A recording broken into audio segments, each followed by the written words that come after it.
des investisseurs qui m'a traité de connard dès le premier conseil d'administration. Donc on me force à vendre la start-up. Un an après, on a un concurrent qui s'est fait racheter, le premier par Apple et un autre par Facebook. Le problème, chez les investisseurs, ils ont 7 ou 8 ans de rentabiliser leur investissement. Pas t'es qu'une ligne dans leurs achats. Le cafard, c'est capable de se nourrir n'importe quoi. Ça va être manger du carton, du plastique, et même des cadavres de cafards pour résister. Il est possible de développer des startups et de garder le contrôle. Et il faut penser vente, il faut penser client, quoi. Bienvenue dans Cut the Shit, le podcast où on parle d'entrepreneuriat sans filtre et sans bullshit. Aujourd'hui, nous avons le plaisir d'accueillir Serge Quinquin-Néo. Serge, est-ce que tu peux nous faire le plaisir de te présenter ? Oui, bien sûr, avec plaisir. Déjà, merci pour l'invitation, Rudy, Johan, c'est top. Oui, donc moi je suis Serge Quinquin-Néo. Si vous voulez que je raconte un petit peu mon histoire, je suis un ancien chercheur en neuroimagerie à l'hôpital Pitié-Salpêtrière à Paris. Donc j'ai passé une dizaine d'années de recherche là-bas pour diagnostiquer des maladies dites neurologiques et psychiatriques. Oui, pour les diagnostiquer grâce à des outils type IRM, PET scan, enfin des gros machins, quoi. Et pendant cette période, j'étais aussi entrepreneur dans le sens où j'étais consultant pour aider d'autres chercheurs à créer des tests pour analyser l'homme sain, donc des neuropsychologues, des psychologues, des psychiatres. J'ai développé des outils informatiques pour les aider à créer ce genre de tests pour analyser justement le comportement de l'homme sain et de l'homme malade. Et j'ai développé un outil pour un laboratoire de recherche qui analysait les mouvements des yeux des patients pour diagnostiquer leur maladie. Et il se trouve que donc quand j'ai finalisé les outils pour enregistrer les mouvements des yeux, faire des tests sur des écrans, et puis analyser de manière automatique les tracés des yeux, je leur ai demandé si c'était utile. Ils m'ont dit oui. Gagner 2 à 4 ans sur le diagnostic des patients parkinsoniens. Alors que moi, je faisais la même chose avec des IRM, des PET scans qui coûtent des dizaines de millions à l'achat, puis des millions encore à l'entretien, et des dizaines de personnes pour les utiliser. Et ils faisaient ça avec un petit outil qui coûtait 20 000 balles. Donc, j'ai créé ma première start-up, là. Donc ça, c'était en 2008. D'accord. J'ai commencé en autofinancement, en bootstrap, on en parlait tout à l'heure, Johan. Ce coup-ci, c'était du vrai bootstrap. C'est-à-dire que je faisais que je continuais à faire du service, ça payait le développement de mes outils.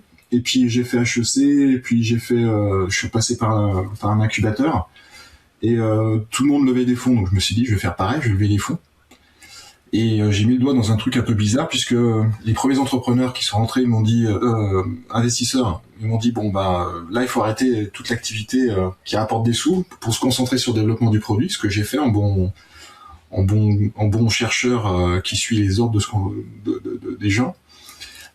Et puis évidemment on a pris du retard, du coup il a fait que je fasse une deuxième levée de fonds.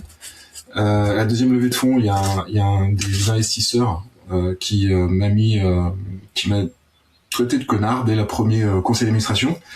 Donc j'ai pas trop compris sur le coup, j'ai regardé un peu ses participations, j'ai vu qu'il était président partout. Donc je me suis dit lui c'est un famille office, hein. Je me suis dit lui il a un problème d'ego. Donc on s'est frité pendant 3 ans puisque j'ai aussi un ego quelque part. Et j'ai fait un troisième tour de table tout seul parce qu'ils n'ont pas voulu me suivre. Il avait engrainé les autres pour qu'on vende la boîte. Donc je me suis dit je vais lever des fonds pour continuer. J'ai réussi. Et là il m'a dit bravo. Par contre maintenant on vend. Et comme j'avais plus que 28% des parts, j'étais coincé. Donc on a vendu la boîte en 2015. Là j'ai commencé à m'occuper d'un centre de recherche pour les aider à mettre en place la valorisation de tout ce qu'ils faisaient. Donc c'est sur le cerveau évidemment, à la Pitié-Salpêtrière, ça s'appelle l'Institut du cerveau. Donc pour valoriser tout ce qui était e-santé et medtech. Et je suis resté 18 mois parce que quand tu as été entrepreneur, c'est compliqué après de redevenir salarié. Donc je suis reparti en créant une nouvelle boîte. Et pendant ce temps-là, j'ai essayé d'appliquer une stratégie que j'avais mise au point entre-temps qui s'appelle la stratégie du cafard pour essayer de développer des boîtes, même deep tech, sans investisseurs. Donc on a développé une société qui s'appelle EFI, là c'était en pneumologie, pour aider les patients à mieux prendre leur inhalateur. En fait, ce qu'il faut savoir, c'est que l'inhalateur, la Ventoline, et puis il y en a une soixantaine d'autres inhalateurs de ce type, ce qu'il faut savoir, c'est qu'on a 50% des patients qui les prennent mal, et qui pensent se soigner, et en fait le principe actif va pas dans les poumons. Donc la maladie n'est pas stabilisée, ils vont faire des crises, ils vont se retrouver aux urgences, ils vont faire des séjours à l'hôpital, ils vont louper des journées de travail. Donc déjà c'est pas terrible pour eux, ils sont même en danger de mort parfois. Et en plus ça coûte 900 millions d'euros la Sécu par an. Donc là il y avait, je me suis coquiné avec des médecins de la Pitié-Salpêtrière encore, mais des pneumologues aussi, qui avaient pour idée de développer une application qui permette de montrer ton inhalateur à l'application.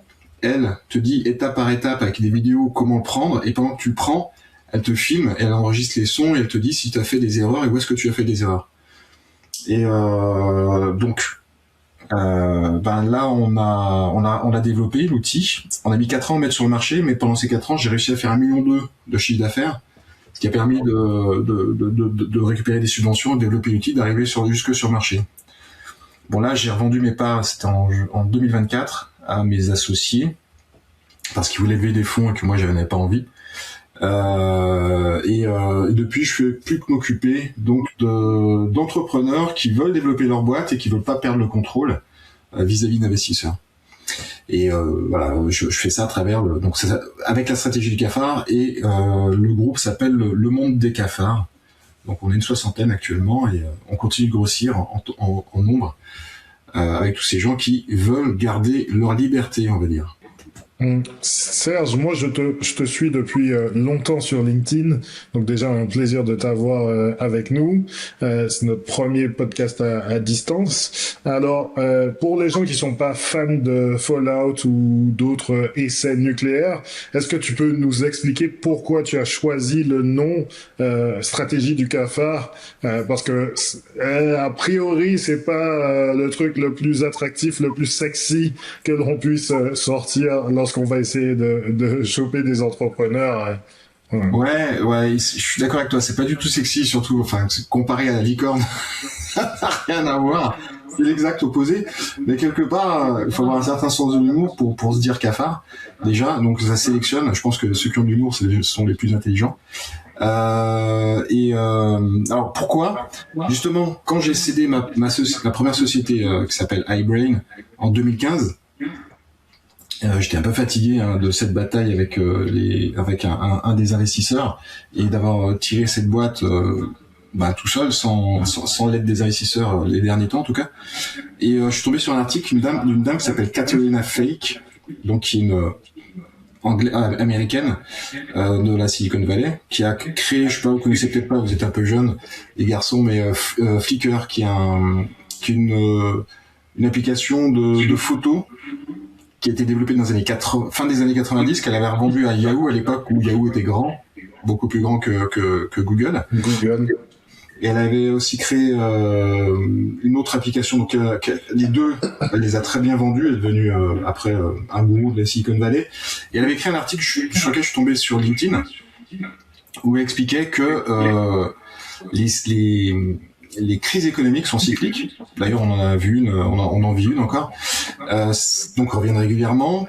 Et c'est comme des grandes famines pour les entrepreneurs, les startups. Et pendant ces grandes famines, les licornes qui se nourrissent que de levée de fonds, elles meurent de faim parce que les investisseurs n'investissent plus. Et il reste que des bestioles qui sont dures au mal, qui sont capables de s'adapter à n'importe quelle situation, qui sont capables de se nourrir de tout et n'importe quoi, et qui sont pas sexy du tout, mais qu'on appelle les cafards. C'est même pas elle qui l'a inventé, mais c'est un des gars du Y Combinator, qui disait que dans les boîtes là dans lesquelles ils investissent, il y avait un coin, il y avait des boîtes qui résistaient à tout, et ils les appelaient les cafards. Donc voilà, ça se tient. Et c'est pour ça que moi je trouvais ça tellement à contre-courant, et de la pensée mainstream qui est de dire il faut investir, faut lever des fonds, et de la licorne, que j'ai gardé ça.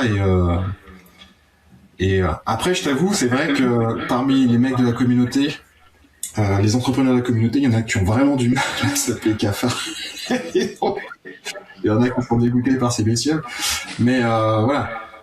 Le cafard, c'est un symbole de résistance, et tu vois, le cafard, c'est capable de se nourrir n'importe quoi. ça va être manger du carton, du plastique, la colle derrière les timbres, des cheveux et même des cadavres de cafards pour résister. Donc ça veut dire que tu es capable de te nourrir de tout. C'est des bestioles c'est les premières bestioles qui sont sorties des décombres d'Hiroshima, non pas parce qu'elles ont résisté à la bombe atomique, mais aux effets des radiations. Tu vois, tu prends des radiations atomiques, tu chopes des cancers. Eux, ils ont un ADN qui est nettoyé, réparé en permanence en temps réel, ce qui fait que même si tu casses l'ADN, en fait, ça se répare et du coup, il chope pas le cancer. Le cafard est capable de vivre un mois sans sa tête. Sans sa tête. Il meurt de faim, et en fait, pourquoi est-ce qu'il meurt? C'est parce qu'il meurt de faim, en fait. Parce qu'il n'y a plus de bouche. Mais sinon, il continue, hein. Il continue son activité. Bref, le cafard, c'est ultra résistant, et je sais pas si vous avez essayé de gazer ou d'écraser un cafard, en fait, ils s'en foutent complètement. On s'est aperçu que les cafards, là, en Allemagne, par exemple, qui résistent à 8 pesticides différents. Ah oui. En fait, ils s'adaptent super vite. Okay. Donc c'est ça l'intérêt de cette bestiole. C'est une allégorie de la résilience en fait. Exactement, t'as mis le doigt dessus. T'as mis des mots dessus. Super. En tout cas, j'ai plein de questions sur cette partie parce que je pense que c'est aussi pour ça que nous sommes là aujourd'hui. Mais j'aimerais revenir sur ta première expérience et notamment en préparant ce podcast. J'ai vu qu'il y a tu as une anecdote assez folle, que on t'a forcé à vendre la start-up et qu'un an après, tes concurrents se faisaient racheter pour des valos. Est-ce que tu peux nous en dire un peu plus? Ouais, bien sûr. Donc, on me force à vendre la start-up. Moi, comment j'étais un peu vénère, j'ai fait un peu ma tête de con, j'avoue. C'est-à-dire que j'ai pas essayé de la vendre au mieux. Et on l'a vendue très très mal. Mais il se trouve que ce qu'on faisait, c'est qu'on maîtrisait l'analyse des mouvements des yeux, c'est-à-dire qu'on savait où les gens regardent, d'accord, en permanence. Et effectivement, un an après, on a un concurrent qui s'est fait racheter, le premier par Apple, et un autre l'année suivante par Facebook. Pourquoi ? Parce que ils étaient en train de déployer, de développer plutôt les goggles, les lunettes de réalité virtuelle, et savoir où tu regardes dans le casque, c'était hyper important pour eux. Donc, si eux, d'avoir été obligé de vendre alors qu'il y avait un marché potentiel énorme, alors que j'avais pas vu effectivement là, mais pour le coup, mais d'avoir forcé une vente alors que si la société avait perduré, on aurait peut-être bénéficié de ça. Je trouve ça un peu dommage. Le problème, si tu veux, chez les investisseurs, c'est que surtout les VC, ils ont 7 ou 8 ans, si tu veux, pour rentabiliser leur investissement. Et si ça marche pas, en fait, ils rayent une ligne. Toi, t'es qu'une ligne dans leurs achats, parce que eux, ce qu'ils font, c'est qu'ils vont acheter 12-15 startups, et ils savent que parmi les 12-15, il y en a une qui va éclater, qui va rembourser les investissements de tous les autres. Donc, en fait, les autres, ils s'en foutent. Clairement. Donc, voilà, je trouve ça dommage. Et c'est pour ça que je pense qu'il y a plus de boîtes devraient pouvoir perdurer, parce ça leur donnerait la chance de grandir. Et c'est possible, à mon avis, on a un taux de mortalité qui est de 92% chez les startups. 92%, c'est pas 90, 92. Et je pense qu'il y en a beaucoup plus qui pourraient survivre si elles n'étaient pas obligées d'avoir cette espèce de rendement à 5-8 ans, entre 5 et 8 ans pour réussir. Il y en a qui mettent beaucoup plus de temps. Je sais pas si vous connaissez Odoo, par exemple. Oui. Odoo, il a mis 8 à 10 ans avant de trouver son business model. Mais une fois qu'il l'a trouvé, il a tout pété. Et le mec, lui, c'est un gros cafard. Hein. Maintenant qu'il l'a, va le chercher, quoi. Il doit faire 2 milliards d'euros de chiffre d'affaires. Ouais. Il a notamment aussi, il s'est exporté en Afrique sur des marchés. Il y a des gens qui l'utilisent sur des marchés comme l'exploitation de ressources rares, que ce soit le pétrole ou les terres rares, etc. J'avais discuté avec quelqu'un sur ça et j'étais assez choqué parce que Odoo c'est pas du tout clinquant en termes de logo. C'est le même depuis je sais pas combien d'années. Le produit s'étoffe au fur et à mesure, il n'y a pas de changelog qui est publié de manière extra marketée, etc. Mais ça marche très bien et les gens qui l'utilisent en sont assez satisfaits. Mais ils sont très orientés produits déjà. Ensuite, je pense qu'il y a 2 choses qui les font gagner. C'est que déjà, quand tu commences à utiliser un produit Odoo, c'est gratuit. T'as tout produit gratos. Et après, une fois que tu t'es habitué, tu dis bah tiens, je vais rajouter ça. Et finalement, si je rajoute les deux, bah ça coûte moins cher que si j'achetais les deux mêmes séparément ailleurs. Donc tu continues et etc. Donc déjà ça, cette partie-là, je trouve ça assez génial. La deuxième, à mon avis, hein, c'est que comme ils sont à moitié un modèle libre, enfin ils sont open source, et enfin ils sont pas tout à fait open source, mais ils ont adopté le modèle libre. T'as plein de gens qui sont là pour aider à le mettre en place, à l'utiliser, etc., etc. Et tous ces gens, tous ces experts, en fait, c'est comme des commerciaux. Donc en fait, ils ont des milliers de commerciaux qui payent pas. Ils payent même pas, en plus. Donc je pense que c'est à la fois parce que c'est pas cher et que c'est pas bête que ce qu'ils font, c'est carrément bien foutu. Et le fait d'avoir tous ces commerciaux, c'est comme ça qu'ils arrivent à se répandre assez vite. En fait, c'est des concurrents de SAP, enfin des gros machins qui sont bien établis et qui sont super lourds. Et eux, ils font mieux, moins cher, plus rapide, enfin plus souple. C'est vraiment, franchement, c'est génial ce qu'ils ont fait. Donc ouais, ça m'étonne pas que, si tu veux, en Afrique, ce soit adopté, alors que ce soit dans le minier ou autre, mais d'où ils sont pour rien, puisque c'est pas là-dessus qui s'orientent. Mais enfin, je veux dire, c'est pas ce genre de métier pour lesquels ils produisent des produits. C'est n'importe quelle entreprise peut utiliser leurs outils. Mais le fait que ce soit pas cher, solide, et qu'il y ait plein de gens qui soient experts de cet outil, ça, je pense que ça contribue à se diffuser partout, quoi. Ok. Et justement, par rapport à ton expérience, est-ce que ça a fait de toi quelqu'un d'anti-VC, d'anti-levé, ou au contraire, je lisais un de tes articles sur le cafard et le zèbre. Est-ce que justement la stratégie, elle est quelque part au milieu des deux? Alors, je suis pas anti-VC, je suis pas anti-investisseur. Je pense que, en fait, moi, mon point de vue, c'est que les entrepreneurs gardent la main sur les boîtes. Pourquoi? Parce que, en général, c'est eux qui innovent, en fait. Les entrepreneurs, les fondateurs, ils innovent en créant l'outil, ils vont continuer à innover en créant de nouveaux outils, et en adaptant le produit au marché. Alors que, quand tu as des investisseurs qui prennent la main, donc ils ont des objectifs différents, c'est la rentabilité, on en a parlé tout à l'heure, mais et du coup c'est de vendre la boîte. L'idéal c'est de la vendre ou de la mettre sur le marché, enfin à la bourse. Et à partir du moment où, généralement, quand ils rentrent à la bourse, t'as déjà 80% des fondateurs qui ont été virés. Ça, c'est des chiffres qui ont été montrés. Ça veut dire que la boîte, quand elle est rachetée ou quand elle rentre à la bourse, ça devient une administration. Ils font plus que tourner ce qui existait, l'existant, et ils innovent très peu. D'accord. Deux, que ce soit en France ou ailleurs, t'as plein de gens qui contribuent au développement de ces startups. Tu vois, toi, tous les deux, nous trois d'ailleurs, nos impôts contribuent à développer ces startups. Avec BPI France, c'est des dizaines de milliards qui sont mis dedans chaque année. T'as tous les VC qui mettent de l'argent. Et après, t'as des boîtes qui vont partir à l'étranger, qui vont se faire acheter par la Chine, par les Américains, par qui tu veux. Et on perd finalement cet investissement qu'on a tous fait ensemble. Et ça, je trouve ça aussi dommage. Mais donc voilà, ça c'est ma petite pierre pour dire pourquoi je suis pas tout à fait d'accord avec le système des investisseurs, mais je suis pas contre non plus parce que on a besoin de cash et ça peut être très bien maîtrisé. T'as le modèle suédois par exemple. En Suède, t'as la famille, je sais plus comment ça s'appelle, mais ça se termine certainement par Berg ou un truc comme ça, ou Son, qui a plein de boîtes. Genre Saab, tout un tas de grosses industries de la Suède. Et les mecs, évidemment, c'est des gros industriels, ils ont besoin de cash pour développer ces outils, et ils ont imposé un système où les fondateurs ont des droits de vote x10. Ce qui fait qu'ils peuvent se diluer à bloc.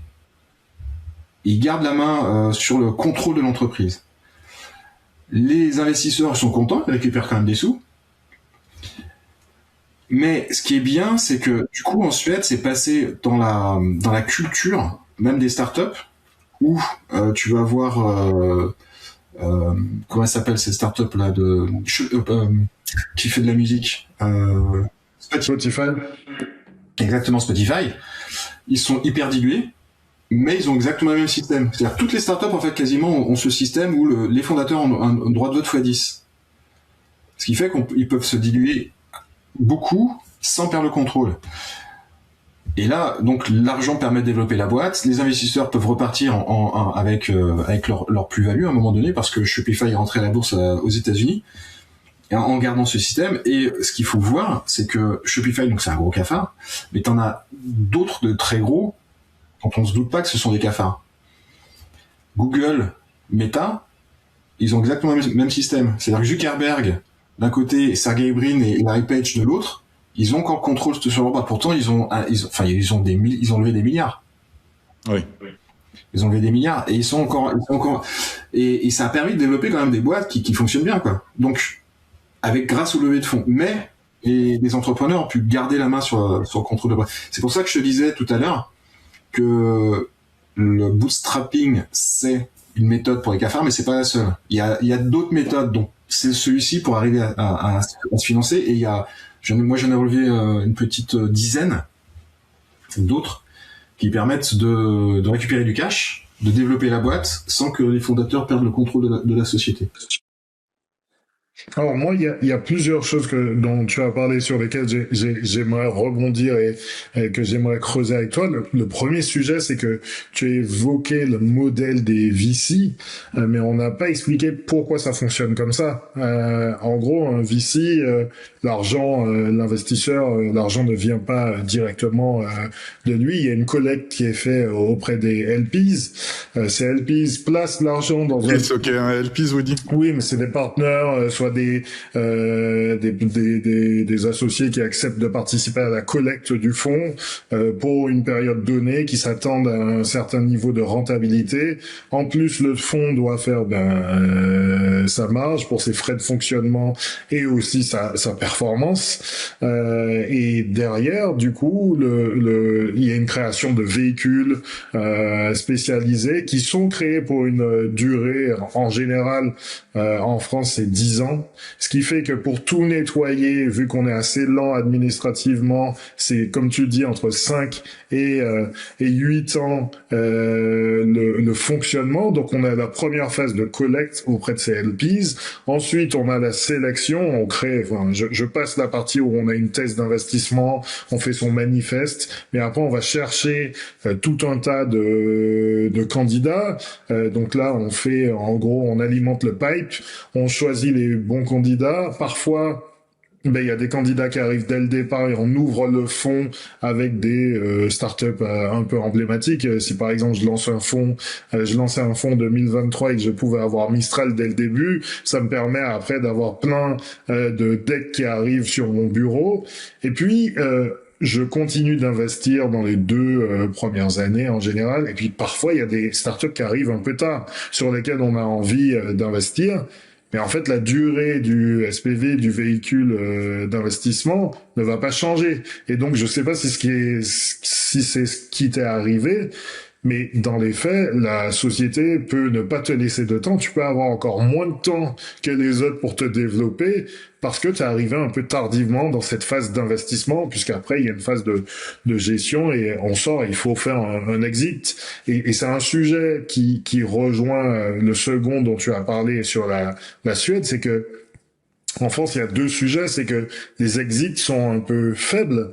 On n'en voit pas beaucoup ces dernières années. On n'a pas beaucoup d'IPO chez nos startups. C'est plutôt des gros groupes qui utilisent des startups en tant que fournisseurs ou parfois ils rachètent, mais c'est pas des rachats dans des proportions comme celles qu'on peut connaître aux États-Unis ou même au UK. Et puis le deuxième sujet, c'est que tu as dit que le principe qui a été placé par les fondateurs de SAB, etc., a été repris par Elk pour Spotify, mais la term sheet, normalement, on peut la négocier. Pourquoi on ne le fait pas en France? Alors, t'as parlé de plein de choses différentes avec plein de sujets différents. Là, on est parti en fait d'artifice, mais alors effectivement, tu as très bien expliqué le modèle des VC et pourquoi est-ce que eux aussi sont obligés à un moment donné de rendre des comptes à ceux qui eux lèvent de l'argent auprès de plus gros leveurs. Donc ça va être des fonds souverains, ça va être des family office, etc. Et dans le contrat, il leur a dit, ouais, je vous ramène d'ici 8 ans fois X ce que vous m'avez prêté, ok. Et eux aussi, ils ont la pression du coup. Mais ce qui pervertit un peu du coup le système après.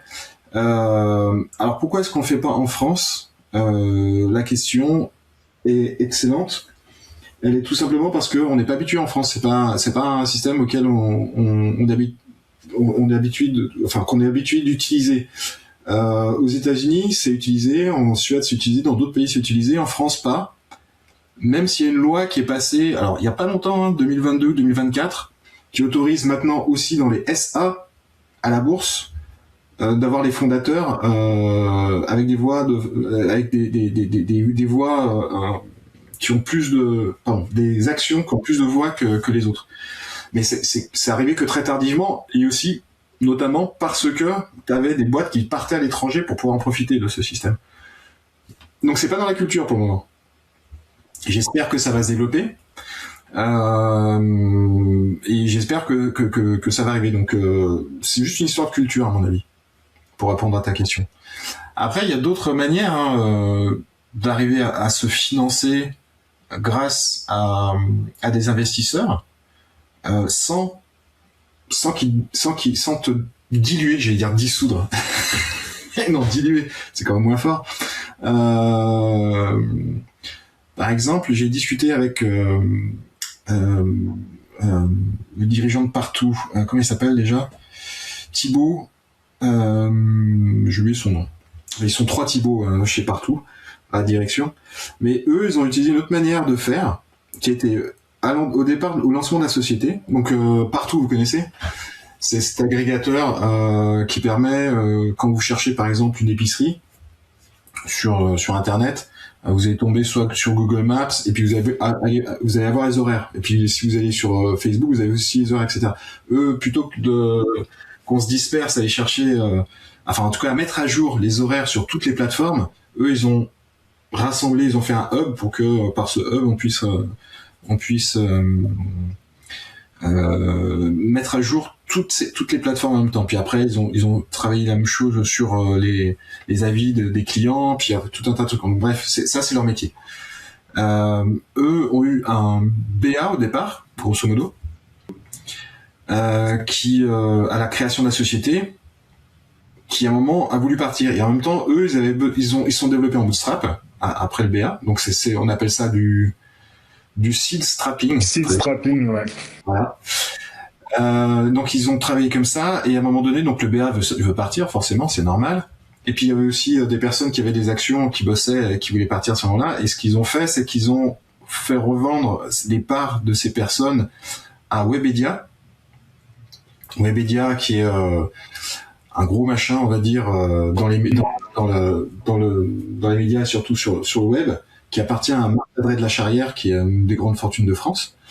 Donc ils lui ont fait racheter ses parts, enfin les parts des gens qui partaient, et ils ont dealé avec lui pour que lui mette 15 millions d'euros sur le compte courant d'associé de la société pour pouvoir accélérer, parce qu'ils avaient besoin. Ils ont dit on sort du bootstrap pendant quelques années, on va attaquer le marché international et après on reviendra en bootstrap.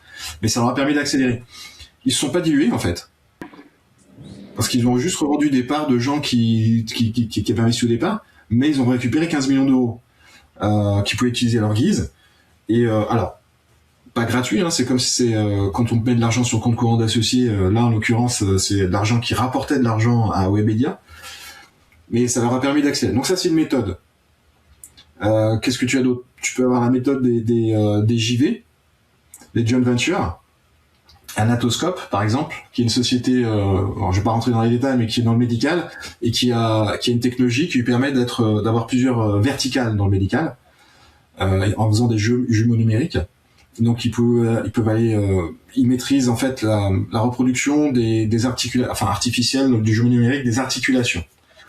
Donc ils ont pu faire ça dans le dentaire avec les mouvements de la mâchoire, sur les articulations des genoux, etc. Et ce qu'ils ont fait avec leurs outils, c'est qu'ils ont fait des JV par vertical. Donc ils ont travaillé avec Biotech Dental, qui est un leader sur la création de prothèses dentaires, donc qui a énormément de qu'on appelle ça, de commerciaux, et une grosse base de données de clients, pardon. Et ils ont fait une société commune, donc à 50-50, où Biotech Dental a apporté la force de frappe commerciale et 10 millions d'euros. Et de l'autre côté, Anatoscope a apporté de la techno, de l'API et des licences de brevet, en l'occurrence du logiciel et des ingénieurs. Et ils sont allés casser le marché du dentaire. Et après, ils ont fait la même chose sur les prothèses de genoux avec Autoboc, qui est un des 2 leaders mondiaux des prothèses de genoux. Donc il y en a un qui apporte pareil du cash et de la force commerciale, forcément c'est leader, et eux apportent. Et donc en fait, la maison mère n'est jamais touchée. Eux, ils ont plein de filiales qui démarrent à fond parce que elles ont du cash, 2, elles sont dirigées par des gens qui sont super bons commerciaux dans le domaine et qui ont une grosse base de clients, et ce qui leur permet de se développer sans se diluer. Après, qu'est-ce qu'on a comme méthode? Par exemple, là, un truc que je suis en train de développer, donc là, c'est l'avant-première pour vous, j'en ai encore jamais parlé. Je vais monter un outil qui va s'appeler Kafka, pour faire du RBF, donc du Royalties Based Financing. Royalties Based Financing, c'est des choses qui sont utilisées déjà à l'étranger, aussi en France, mais plus sur un financement plutôt bancaire. Moi, je vais le faire plutôt du côté invest. Grosso modo, c'est quoi? L'idée, c'est de prendre une partie du chiffre d'affaires de la société, de lui apporter en cash, et ça rentre dans les fonds propres. Et après, j'achète en gros un droit à toucher des royalties sur son chiffre d'affaires futur. D'accord? Je prends pas de part de la société. C'est purement commercial. C'est comme si en fait j'avais un brevet et que je vendais des licences du brevet d'exploitation, tu vois. Donc je touche des royalties, mais sur chiffre d'affaires. Donc un pourcentage du chiffre d'affaires, et je peux lui apporter pas mal de cash. En l'occurrence avec Kafka, l'idée c'est que on va regarder le chiffre d'affaires que va réaliser la société sur les 5 prochaines années, et on va dire voilà, on va prendre on va leur dire qu'on peut vous apporter 5% de votre chiffre d'affaires tout de suite, de votre chiffre d'affaires futur là tout de suite. On vous le met. Pour les 5 prochaines années, le chiffre d'affaires des 5 prochaines années. Exactement. Ok. Est-ce que c'est le modèle similaire, j'ai l'impression, mais tu me dis si c'est pas ça, similaire de Monsieur Wonderful dans Shark Tank, où on veut qu'il prenne des parts et des fois il dit non, je prends pas de parts. Par contre, je te verse de l'argent et tu me reverses un pourcentage, un peu comme un prêt. Est-ce que c'est un modèle similaire? Alors, je connais pas le film, donc je peux pas te dire. Non, c'est Shark Tank, la série. C'est une série tu vois, je connais tellement pas que je savais même pas que c'était une série. Non, peut-être, je sais pas. Peut-être. Mais c'est ça l'idée. Je sais qu'aux États-Unis, c'est beaucoup plus développé. D'accord. Du coup, est-ce que c'est pas pour des boîtes un peu plus matures? Parce que là, si je comprends bien, c'est qu'on va faire un DCF pour un peu estimer le CA futur, et à partir de là, on fait une actualisation sur les 5% de CA à venir. Et par contre, en contrepartie, puisqu'on a estimé aussi le chiffre d'affaires cumulé sur ces 5 ans, on sait quelle part on va rendre, et donc on a, entre guillemets, un taux effectif qui est déterminé dès le départ aussi. Ça, on peut pas le faire pour une start-up en seed ou en pré-seed. Il faut déjà avoir un certain CA. Alors, il existe... Comment on fiabilise les paramètres et les hypothèses? Je suis d'accord avec toi. En fait, ça existe déjà en France pour les sociétés qui font déjà du chiffre d'affaires. Les sociétés, notamment SaaS ou les e-market. Donc, t'as Carmen qui faisait ça, sauf qu'ils maintenant ils ont arrêté, ils font plus d'une sorte de prêt. T'as encore Unlimited qui fait ça. Donc, ils vont regarder le chiffre d'affaires que t'as fait l'année dernière et puis ils vont dire, je t'apporte un pourcentage de chiffre d'affaires. Là, l'idée, c'est effectivement de projeter les 5 prochaines années de chiffre d'affaires pour n'importe quelle boîte. Et la boîte, elle peut très bien faire cette année que 100 000 et y avoir des projections à quelques millions les années suivantes. Si tu cumules le tout, on va dire tu récupères 10 millions, je t'apporte 5% de 10 millions tout de suite, ça fait 500 000, alors que ta boîte, elle fait que 100 000 euros de chiffre d'affaires, c'est pas mal.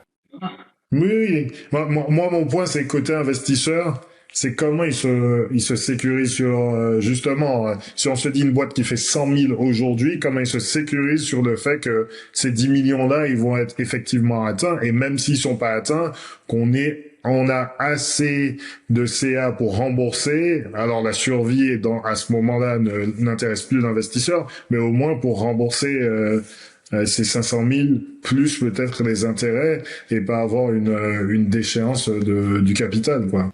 Alors comme tu investis en VC sur 10 ou 15 boîtes, moi je leur dis vous allez investir sur 10 ou 15 boîtes par exemple. Ok. Et sur ces 10 ou 15 boîtes, t'en as une qui va péter, comme d'habitude. T'en as peut-être plus qui vont mûrir plus loin que si on les investit en VC. Et surtout, ce que je te dis, c'est que même si la boîte elle atteint pas ses objectifs, à partir du moment où elle fait du chiffre d'affaires, déjà tu récupères ton capital. Tu as une partie de ton capital. Si ça se trouve, dès le mois suivant, tu commences à toucher de l'argent. Alors que quand tu es en VC, il faut attendre 7-8 ans, la sortie de la boîte, pour peut-être éventuellement toucher quelque chose. Là, tu touches tout de suite. Ok, très bien. Est-ce qu'on... Oui, vas-y. Non, du coup, on reste en capital risque. C'est pas... Ça reste du risque, mais moins risqué. Ça reste du moins risqué. Enfin, c'est moins risqué dans le sens où tu touches de l'argent tout de suite et tu peux atteindre des multiples. Alors, peut-être pas autant que si tu faisais de l'equity parce que on va nous regarder l'échelle basse de ce qu'il devrait toucher si mettait en equity. Mais voilà, si tu fais du x10 sur une boîte, voilà, si tu fais du x10 sur 2 boîtes, et moi je te garantis que tu feras du x10 sur 5, sur 10. Par contre, c'est de l'investissement patient. C'est-à-dire que tu vas peut-être pas faire du x10 en 5 ans ou en 7 ans. Peut-être que tu feras du x10 en 10 ans. Beaucoup plus intéressant aussi, peut-être pour des petits porteurs ou des moyens porteurs aussi. Ouais, alors nous, on vise family office, et on vise aussi effectivement les, qu'on appelle ça, les gestionnaires de patrimoine. Et puis les fonds souverains. Enfin, on vise là où il y a de la caisse patiente en fait. Ok. Et ça vise parce que forcément, je pense que ce type de structure serait intéressante pour toutes les startups ou toutes les sociétés. Est-ce que vous avez choisi une catégorie de startups que vous allez accompagner sous ce type de financement ou pas du tout? C'est ouvert. Bah, on a ouvert, alors, la thèse d'investissement, c'est ça dont tu me parles. Oui. Non, l'idée, c'est que, dans un premier temps, on va quand même prendre des startups où on pense que ça va commencer à décoller assez rapidement. Il n'y a pas de thématique. Alors, par contre, on va pas prendre de trucs controversés, mais il n'y a pas forcément de thématique. Pour les deep tech, dans un premier temps, ça risque d'être un peu compliqué quand même. On va d'abord se faire les dents sur des choses un peu moins risquées. Enfin, avec une échéance, tu veux, à réaliser du chiffre d'affaires à court moyen terme plutôt que long terme. Mais dans un second temps, pourquoi pas les viser aussi. Mais là, il faut d'abord qu'on se fasse les dents, qu'on montre qu'on a réussi. Je sais plus, je crois que c'est Rudy qui avait dit, on investit d'abord sur Mistral, on montre que ça marche et après les gens viennent. Bah, on va faire pareil, on va essayer de trouver nos Mistral à nous. Et ensuite on pourra investir, amener les investisseurs vers des boîtes plus à risque dans le sens où si elles font du chiffre d'affaires, c'est vraiment dans longtemps, quoi. Ok.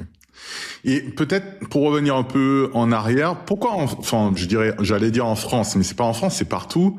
Pourquoi on a ce focus qui est aussi important sur les licornes, les décacornes et voilà, et pas du tout sur les boîtes rentables et les boîtes qui survivent, qui durent 10 ans, 20 ans, et plutôt sur des boîtes qui lèvent des grosses sommes et qui peut-être 5 ans après disparaissent?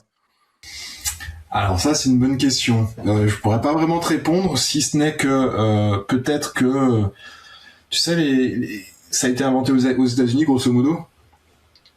Et les Américains, c'est quand même, voilà, c'est les rois du marketing, hein. C'est les meilleurs. Donc ils sont vendus les histoires et nous on gobe. Voilà. Et voilà, c'est le rêve de faire un x10, x100, et en plus ils ont leur Mistral, hein, qui s'appelle Google, qui s'appelle Facebook, qui s'appelle plein de choses différentes, qui s'appelle Nvidia en ce moment, qui s'appelle du coup les ChatGPT si jamais il l'expose pas en route. Voilà, donc ça fait rêver. Et c'est vrai alors il y a une thématique, il y a un truc justement dont tu as parlé, je crois que c'était Rudy, sur pourquoi est-ce que nous en France on n'a pas encore d'aussi belles réussites qu'on en a aux États-Unis. On en a en fait des réussites. On en a peut-être moins, mais et on a des putains de cafards. On a des gros cafards. Tu regardes Free, ça c'est un génial cafard. Par contre, là, on n'a pas pu investir. Enfin, très peu de gens ont pu investir, et en plus, il a vite racheté les parts en disant de toute façon, vous êtes nuls, vous comprenez rien, et vous avez une vision à court terme. Moi, j'ai une vision à long terme. Dégagez. Mais on a aussi un problème en Europe, en fait, parce que la France c'est un petit marché par rapport au marché américain. Donc, quand tu lances un truc aux États-Unis, t'as une grosse compétition parce que t'as 350 millions, 360 millions de personnes en face. On a quand même un marché européen qui fait 400 ou 450 millions de personnes, mais il est encore hyper fragmenté. C'est difficile de diffuser encore en Europe, même si il y en a, je pense, qui commencent à y arriver, comme certaines banques, néobanques, comme certains, mais c'est difficile, hein, parce que t'as plein de cultures différentes, t'as plein de langues différentes, et puis il y a quand même des barrières. On dit qu'on a enlevé les barrières, mais il y a des protections locales. Après, t'as des tout petits pays qui arrivent à sortir des gros machins. Tout petit pays en nombre d'habitants, hein. Tu vois la Belgique avec Odoo, Shopify en Suède, etc. Pourquoi est-ce qu'ils y arrivent peut-être mieux que nous? Tout simplement parce leur marché est tellement petit qu'ils pensent large tout de suite. Ils n'ont pas le choix. Alors que nous en France, on pense France. Oui. D'abord on chope, et après on va voir comment on peut en faire pour les autres. Parce que le marché français, il est pas petit non plus, mais il est pas grand. On est 65 millions, pas encore 70 millions d'habitants, c'est pas énorme. Et on pense pas, on a une culture d'ingénieur, et on pense tac, étape par étape, tac, tac, marche d'escalier. Faudrait penser Europe tout de suite. Si tu penses Europe tout de suite, bah ça peut marcher. Alors, je sais pas si j'ai répondu à la question, parce que du coup j'ai répondu à une remarque de Nick tout à l'heure. Non, tu as répondu. Tu as répondu à la question. J'avais aussi une question sur le fait que en 2026, peut-être pas pour la deep tech, mais tout ce qui est tech, avec tout ce qui existe justement, tu as nommé ChatGPT, Anthropic, on voit il y a du Replit, il y a du Lovable. C'est de plus en plus facile de construire des plateformes, des logiciels et des choses comme ça. Si tu devais recommencer, ou peut-être que tu le fais en ce moment, accompagner des jeunes startups, tu ferais comment? Ce serait quoi ton process de 0, par exemple, à 5 millions? Ah, c'est une bonne question, effectivement. Là, ça bouge dans tous les sens en ce moment. C'est super intéressant. Parce que c'est plein d'opportunités. Comment est-ce que je ferais? Bah déjà, là, je mets en place des outils, comme je te l'ai dit, pour pouvoir les financer, pour qu'elles arrivent à se développer rapidement, en faisant confiance finalement aux entrepreneurs. Mais l'idée, c'est pas que de leur faire confiance, parce que c'est aussi de les accompagner avec des experts, un réseau, ouais, c'est ça, et de l'intelligence. Il y a un truc qui est apporté quand même par les investisseurs, qui est le conseil et le réseau. Enfin, quand t'as un investisseur qui rentre au board, il va t'apporter des conseils, il va t'ouvrir son carnet d'adresses, il a son expérience par rapport aux autres entreprises. Là, nous, c'est ce qu'on essaie de reproduire avec le monde des cafards. On est une 60aine. On fait de l'intelligence collective, c'est-à-dire que quand il y en a un qui a un problème, on essaie de le résoudre à plein. On peut poser des questions, ou demander qui connaît, je sais pas moi, tel membre d'un COMEX, qui connaît un avocat qui est spécialisé dans le médical, etc., etc., on a des réponses quasiment instantanées. Donc là, l'idée, c'est de miser sur l'intelligence collective pour que on puisse s'entraider, qu'on puisse se challenger avec, dans ce qui est bien dans le monde des cafards, c'est que comme on a des entreprises qui viennent de tous les domaines, on a par exemple une Legal Tech qui a été développée par un avocat en propriété, droit des affaires et propriété intellectuelle, on a des gens dans le réglementaire, on a des gens qui sont spécialisés dans les achats, d'autres dans la vente. Donc quand t'as des conseils, ils sont vraiment hyper pertinents, et on a plusieurs stratèges. Donc j'en fais partie. Et là, l'idée, c'est de tester rapidement les choses. Même entre nous, des fois, on teste nos produits pour pouvoir avoir du feedback rapide. C'est d'accélérer sur un réseau qui est à la fois bienveillant et qui s'entraide. Après, conseiller, si tu veux, sur une techno en particulier, notamment avec les développements de l'IA, avec tout ce qu'on peut faire avec, et tout ce qu'on ne peut pas faire avec, ça requiert évidemment des expériences assez pointues, et on a effectivement des gens qui sont dans le domaine qui peuvent répondre à ce genre de questions. Mais je pense pas qu'il y ait une recette magique. T'as plein de boîtes qui sont arrivées de manière différente. C'est juste qu'il faut arriver peut-être à rester focus à la fois sur le besoin de tes clients, parce qu'il est là le secret en fait. C'est quand tu réponds aux besoins de tes clients, le marché répond. Et si le marché répond, bah tu gagnes. Et tu peux être pas du tout financé, et tu peux éclater le marché partout, ou mieux Mailchimp, les mecs, à eux c'est des rois du bootstrapping, vous les connaissez. Les gars, bah déjà ils sont même pas rendus compte qu'ils avaient un produit, ils ont mis 10 ans, parce qu'ils ont développé le Mailchimp en interne dans leur boîte de service. Et un jour ils se sont dit, d'ailleurs c'est pareil, Picard s'il s'est posé la même question. Ok, je fais du service, mais ça scale pas, donc c'est chiant. Ça marche, mais on galère. Alors que t'as un produit en interne qui permet de faciliter ton travail tous les jours, de gagner beaucoup de temps. Si tu dis, mais en fait, ce que j'ai mis au point, ça peut être utilisé par plein de gens, là tu scales. Et eux, ils sont arrivés à scaler, puis ils ont vendu leur boîte, je sais plus, 12 milliards ou 18 milliards. Alors qu'ils étaient propriétaires. Je crois, oui. Mais pourquoi ? Parce que ils ont répondu aux besoins des clients, ils écoutaient les clients tout le temps. Dès que ils avaient des concurrents qui avaient levé, je crois, 500 millions, et qui étaient rentrés à la bourse, et ils les ont éclatés sans lui un centime. Pourquoi ? Parce qu'ils écoutaient leurs clients, ils ont fait le MVP, le truc le plus rudimentaire qui répond aux besoins, et ensuite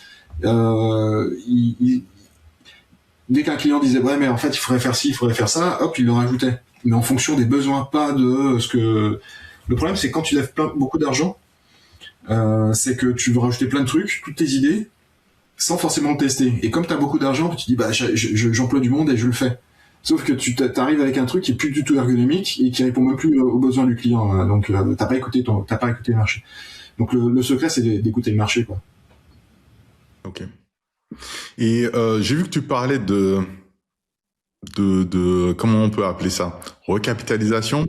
Tu parlais du fait de prendre une partie ou tous les bénéfices et d'augmenter son capital pour pouvoir potentiellement lever de la dette et de choses comme cela.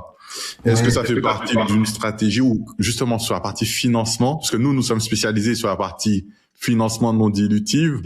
Est-ce que tu peux en parler un peu plus et donner des astuces comme ça, en fait? Ouais, effectivement, c'est une astuce. C'est-à-dire que quand tu vas voir BPI France, souvent ils te demandent quels sont vos fonds propres. On vous prêtera un montant de tes fonds propres. Et des fois, tu peux avoir des quasi-fonds propres qui en général sont pris en compte, et des fois, en fait, ils n'en tiennent pas compte. Là, ça dépend vraiment de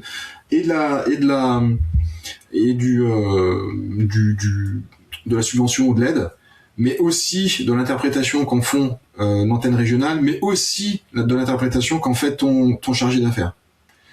Donc si tout est inscrit sur ton CABIS, capital social de 500 000, le mec ils disent il a au moins 500 000, donc c'est bon, quoi. Pour pouvoir l'augmenter, si tu fais du bootstrap, donc tu fais des bénéfices, chaque année, tu peux, au moment où tu déclares tes comptes, enfin tu valides tes comptes, tu peux passer une grosse partie de la très grosse majorité de ton bénéfice dans ton capital social, tout simplement. Ce qui fait que tu l'augmentes. Et chaque année, tu l'augmentes. C'est ce que j'ai fait avec la deuxième boîte. On a un capital social de 5 000 euros. En plus, même si tu vas avoir des investisseurs, les mecs, ils vont te dire, mais pourquoi vous avez mis 5 000 euros? Vous croyez pas dans votre projet ou quoi? Pourquoi est-ce que c'est moi qui prends le risque tout seul? Pourquoi vous avez pas mis plus d'argent? Pourquoi vous avez pas mis vos bijoux de famille sur la table, en gros? Et ben, la première année, j'ai rajouté 50 000 de bénéfices, puis la deuxième, peut-être 100, puis la troisième année 150, ce qui fait qu'à un moment donné, j'avais des centaines de milliers d'euros de capital social, ce qui fait que tu vas voir BPI France, ils regardent juste le cabis, ils vont pas chercher plus loin. Ils vont même pas regarder si tu as l'argent sur le compte. Et voilà, on te pose plus de questions sur pourquoi est-ce que vous avez pas fait quelque chose. Et puis même ceux qui te connaissent pas, ils pensent que tu as levé des fonds, du coup. Alors que non. Mais voilà, c'est juste un petit truc, ça, c'est pas un game changer, mais ça aide beaucoup, on va dire. Ok. Et parle-nous justement de l'article, du fameux article, le cafard qui voulait ressembler à un zèbre. Est-ce que il y a quelque chose de particulier par rapport Oui, bah en fait, ce que je dis, c'est grosso modo, c'est que le zèbre, c'est une sorte de tu vois, c'est un peu comme les Pokémon, tu vois, c'est une sorte d'évolution supérieure du cafard. Parce que, alors, en gros, le zèbre, il fait à la fois du bootstrap, ça qui se développe en bootstrap, il réussit, il augmente, et en plus, il fait de l'impact. Donc, le mec, il a récupéré toutes les bonnes cartes, quoi. Donc, c'est pour ça que, du point de vue du cafard, c'est encore mieux, quoi. C'est même quasi un idéal pour lui. Mais comme je disais, le cafard ne va pas forcément faire que du bootstrap. Il va parfois lever de l'argent parce qu'il a besoin d'accès. Parce que quand tu es une deep tech, c'est quand même lourd. Quand tu dois monter une usine, là, j'accompagne un cafard qui doit construire une usine qui coûte 15 millions pour pouvoir lancer son business. Bon, bah, 15 millions, même si tu fais un petit peu de service ou autre, c'est quand même difficile à atteindre. Donc là, on va lever des fonds. Voilà. Mais bon, l'idéal, voilà, c'est ça, c'est le zèbre, quelque part. Mais c'est difficile à atteindre. Oui. Et quand tu accompagnes justement une société, parce que peut-être que parmi les auditeurs qui nous regardent, il y en a certains qui voudraient potentiellement collaborer avec toi, comment tu travailles avec eux? On comprend évidemment que le cafard, il s'adapte, il va sur tous les domaines. On comprend qu'il y a la stratégie pure, évidemment, faire du chiffre d'affaires. On comprend qu'il y a potentiellement BPI, crédit d'impôt, JEI, et enfin, bref. Et qu'il y a les levées de fonds. Mais dans les levées de fonds, il y a des fonds qui sont plus agressifs, il y a des clauses, il y a des choses. Comment tu accompagnes une start-up ou une PME ou je sais pas sur tous ces dispositifs où tu interviens uniquement à un certain moment? Alors moi, j'interviens si tu veux, au niveau de la stratégie globale. J'ai deux expériences d'entrepreneur. Je suis en train de créer une troisième avec Kafka, d'entrepreneur de start-up. Et je leur ai apporté le bon sens du cafard. Je commence, si tu veux, quand je reçois la personne la toute première fois, je commence par voir où est-ce qu'elle en est, de quel type de financement. Enfin, je réfléchis cash en fait. Où est-ce qu'elle peut récupérer de l'argent, que ce soit en priorité en faisant des ventes, même si son produit n'est pas prêt. On va essayer de trouver des solutions, soit pour faire des préventes, soit pour vendre quelque chose, un service, un accès à un de ses assets, n'importe quoi. Dans un second temps, je réfléchis aux subventions et aux aides auxquelles elle pourrait prétendre. Et dans un troisième temps, je regarde quelle stratégie elle pourrait employer pour récupérer du cash. Parmi certaines que je vous ai indiquées tout à l'heure, s'il faut qu'elle lève des fonds, si elle peut avoir accès à un RBF, si elle peut avoir accès, t'as tout un tas de financements maintenant. Tu peux avoir des financements pour financer ton stock. Si elle a du stock, t'as des financeurs pour ça, c'est-à-dire qu'ils t'achètent ton stock et te le revendent au moment où toi tu revends le produit. Donc soit ça fait péter ton BFR, pardon. Je réfléchis à toute cette palette de possibilités et après je lui explique comment faire. soit parce que moi je les ai mises en place pour une de mes boîtes, soit parce que j'ai vu d'autres boîtes le mettre en place, et c'est un peu comme ça que je fais. Et j'ouvre évidemment le carnet d'adresses. S'il faut aller toucher des gens, je connais des lobbyistes. Enfin, ça fait. J'ai commencé l'autre jour, j'ai réfléchi. Ça fait 27 ans que je fais de l'entrepreneuriat, donc je commence à avoir un peu de réseau et quelques réflexes. Et puis maintenant, je les fais partie. Enfin, je les intègre au monde des cafards pour bénéficier de cette intelligence collective, parce que ça démultiplie, si tu veux, les expériences, le réseau et les savoir-faire. Ok. Donc voilà. Donc moi je réfléchis au nerf de la guerre, le pognon. Et c'est d'ailleurs pour ça que j'en suis arrivé à lancer cette histoire de Kafka, parce que je me suis dit il y a des situations où je suis pas arrivé à trouver de solution.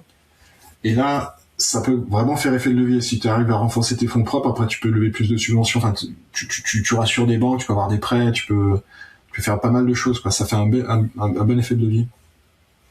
Ok. Et pour les investisseurs je suppose que toi, tu vas les démarcher toi-même, mais pour les startups qui voudraient potentiellement faire partie de cette aventure Kafka, comment ils font, comment ils peuvent te contacter justement par rapport à tout ça? Comme vous l'avez vu, je suis un peu sur LinkedIn, donc je réponds aux gens tout simplement. Non, ils peuvent me contacter sur LinkedIn, c'est ce qu'il y a de plus simple, hein. On se contacte sur LinkedIn et puis on prend rendez-vous, on discute, et puis alors pour Kafka, donc nous on va le lancer en juin, donc ils peuvent effectivement me contacter en amont et pour faire partie des premiers qu'on essaiera de financer comme ça. Mais oui, ils peuvent me contacter sur LinkedIn, on en discute, en sachant que comme pour des investisseurs, il y aura, enfin on va challenger un certain nombre de choses, parce que en faire mettre de l'argent, peut-être beaucoup d'argent, et faut être sûr que la boîte tienne la route.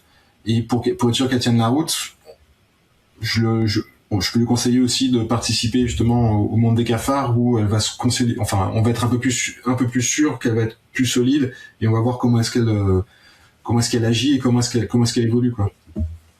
Ça peut être, enfin je pense que ça va être